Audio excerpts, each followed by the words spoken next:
Herkese merhabalar. Kanalıma ve mutfağıma hoş geldiniz. Bugün sizlere nefis bir kek tarifiyle geldim.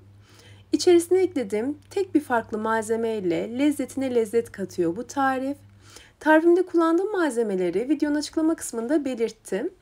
Bu arada beni hangi şehirden izlediğinizi videonun yorumlar kısmında belirtirseniz çok mutlu olurum. Sözü daha fazla uzatmadan hemen tarifimizin yapımına geçmek istiyorum.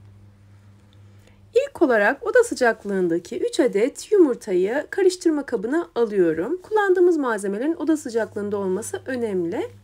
Ardından üzerine 1 su bardağından 1 parmak kadar eksik toz şekeri ilave ediyorum.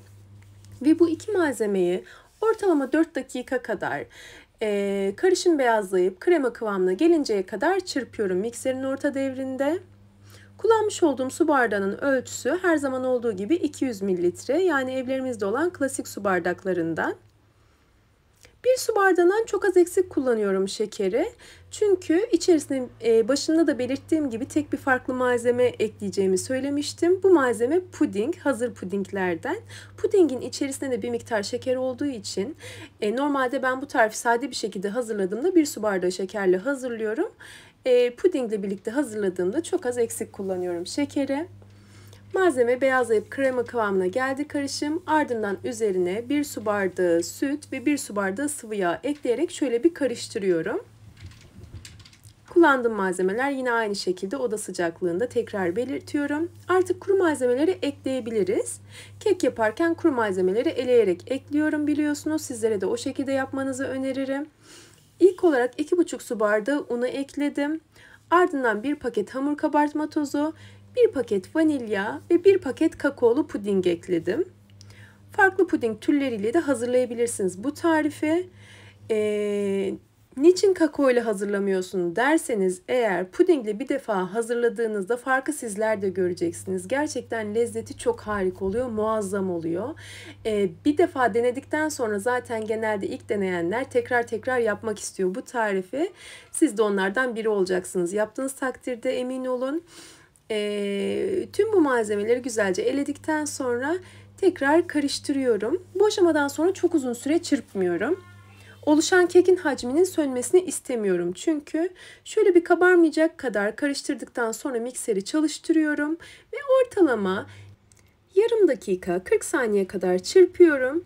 Bu sürenin sonunda zaten karışım hemen hemen homojen hale geliyor. İçerisinde ufak tefek böyle topaklar kalıyor.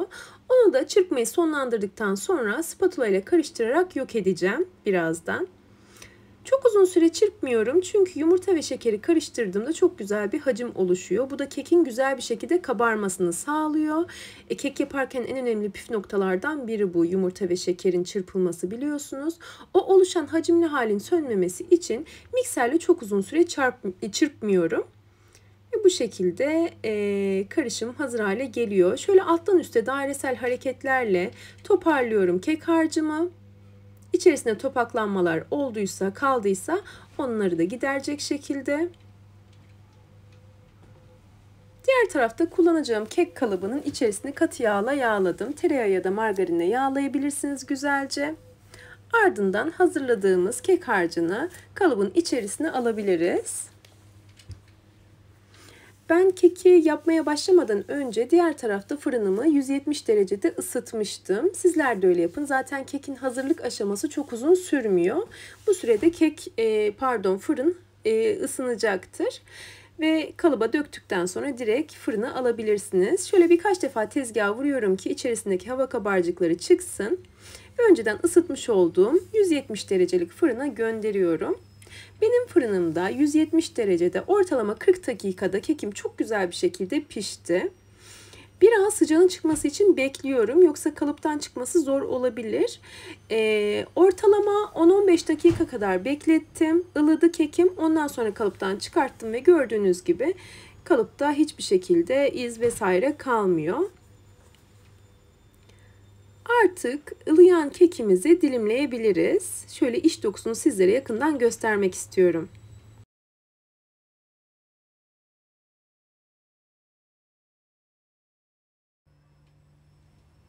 Şöyle iç kısmı da bu şekilde yumuşacık oluyor.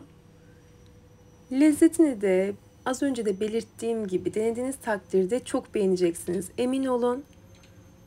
Şöyle küçük bir servis tabağına aldıktan sonra tüketirkenki halini de göstermek istiyorum. Biraz daha soğuyunca servis ettiğimizde çok daha güzel olacaktır. Çok ufak tefek dökülmeler biraz sıcaklığından dolayı. Umarım tarifimi denersiniz ve beğenirsiniz. Eğer tarifimi buraya kadar izlediyseniz ve beğendiyseniz aşağıda yer alan beğen butonuna tıklarsanız çok mutlu olurum. Ve hala kanalıma abone değilseniz yine aşağıda yer alan abone ol butonuna tıklayarak yanındaki bildirim ziline basarsanız yeni tariflerimden anında haberdar olabilirsiniz. Yeni tariflerde görüşmek ümidiyle sağlıkla ve afiyetle kalın. Hoşça kalın.